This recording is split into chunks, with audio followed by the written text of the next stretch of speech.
Hi everyone, my name is Matt and welcome to another video in my bullet journal basics series. In this video, we are talking about the weekly preview and review that I do every single week in my bullet journal. This is connected to daily spreads and monthly layouts and everything that I do leading up to this point. This weekly preview and review is incredibly important for me for understanding what I thought I was able to do and actually did in the past week, and using that information and my monthly layout to see this is the week that I have ahead of me and here's what I believe I can do based on past performance. So it's really important and powerful for me. It takes me 15, maybe 30 minutes of focus time each week, and it really sets the tone and gives me a lot of clarity so that I can execute really well on the things that I have to do in the week ahead. So in this video, you're going to just see the sheet that I have for doing my weekly preview and review, and a few questions that I use as prompts that help kind of peel back the layers and give me really good information about how I can use the actions that I took and the things that I need to do going ahead. So with all that said and done, let's go ahead and get into that overhead shot, and you can see how I'm working on this in the bullet journal. I keep a very simple system for my weekly preview and review in the bullet journal. And all I'm doing is I'm looking ahead and previewing the week, seeing what are the primary objectives and tasks that I have for work, home, and personal. And then I also, at the end of the week, come down and I look at the weekly review, wins, what worked, what didn't, and what to change. At a glance, this is really all that I'm doing, but it becomes incredibly important to me to see ahead of time, this is what I want to be working on, and this is what I need to change and basically be happy with at the end of the week. So let me show you what that looks like in practice. So this is last week's review and preview. So you can see a couple of things at work here. So on the left side, I have my main Podia objectives and projects, things that I'm doing for Freed and Bound, for the YouTube channel, for everything that I have personally, and then some home/personal to-dos. I could have and probably should have bumped this up a little bit to allow some more space. Now I know a lot of this with the bullet journal sometimes can seem like, okay, I know what I have to do, I don't have to write all this stuff down. And I can admit, even for someone like me who has years of bullet journals right here, it is something that I still get stuck on and thinking well, you know, I've got it all up here, I can remember it, or I know what I've been doing.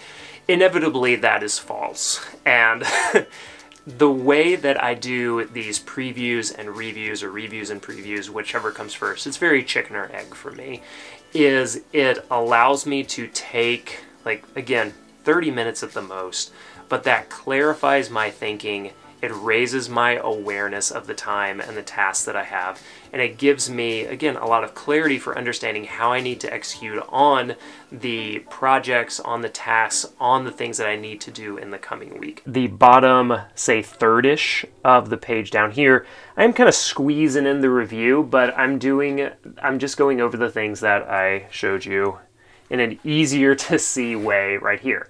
What are the wins, what worked, what didn't, and what to change. And so you can see that the wins were that I got back to work in full after the holidays, had a good plan of action for the community, progressed on a migration, or what didn't work, didn't feel as efficient with my time, the blocks were haphazard and still digging out of emails. What do I want to change? I want to improve my time block discipline. And so this is where I'm just doing a review, and now I can go into the new week, looking at what are the things that I want to be doing in my Podia work, in Freed and Bound, and what do I need to add in as we start this new week. But the review that I did last week helps me preview the coming week. So you can see how they work together and in concert with each other, that being able to preview gives me a good starting plan for how I want to accomplish the week. The review helps me see this is what I did well and can get better at, which then in turn informs the upcoming preview for the next week. Because too often when I don't do this, I hit Monday morning, I'm like, what am I supposed to do? What am I gonna do? And then it's just the first thing that like pops in front of my face, either on Slack or in my email, or like God forbid on Twitter. And I'm like, oh, well, that's the important thing. Whereas if I'm doing this I usually do it on Friday, maybe Sunday night. But if I'm doing this on Friday, I'm not thinking like, well, first thing Monday morning, got to make sure that I check my email and see what like random question has come through. There is a time for answering random questions on email. By the way, I love your emails. Thank you for sending them to me. Please keep sending them to me. They warm my heart. Anyway, but that isn't something that I would say like first thing Monday morning, the most important thing that I can do to start the week is not going to be that. And especially not some of the other more distracting things. So when I take the time to do my weekly review, turn that into my preview, then I'm hitting Monday morning, I'm looking at my daily spread, I'm doing my rapid logging. All of these things chain together and they help me be really aware and clear of what I need to be doing in the coming week ahead. The other thing that I can do is, since this is the beginning of the year, I can also reference back. Make sure you check out the referencing and threading video in the Bullet Journal Basics series. But then I'll also, because I migrated over to a new bullet journal, I can also see this reference for Baron Fig Tiwanaut. That's the name of this journal that I just finished. Page 53. Page 53, you can see. And then this is that previous weekly review. And so now I'm coming into this one and seeing the same thing. What were the wins? What worked? What didn't? And what do I want to change? And from this last one, I want to focus on 2 to 3 big wins and deliverables so you don't get pulled into the urgent but less important zone.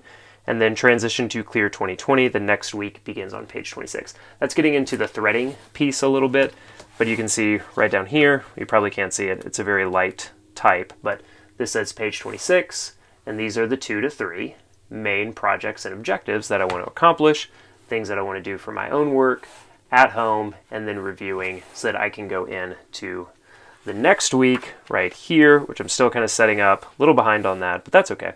And seeing like, what do I need to do that's really important for setting up a productive week ahead. I hope you enjoyed this video. There are more videos coming in this Bullet Journal Basics series. This next video, we're going to be talking about collections, but these first, how many is this?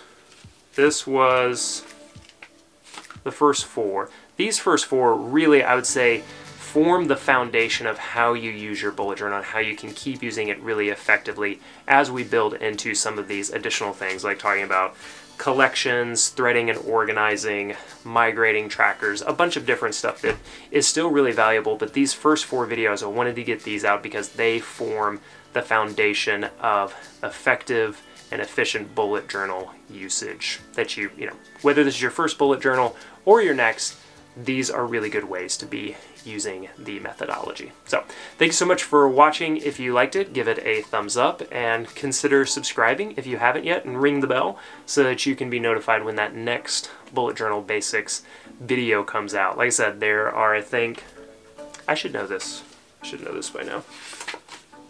I have 10 on this list, and y'all have sent me a couple more already. So this is probably going to end up being at least 12, maybe up to 15 videos. So thank you for your suggestions. I love making these, and yeah, can't wait to share the next one with you. Thanks a lot. Bye.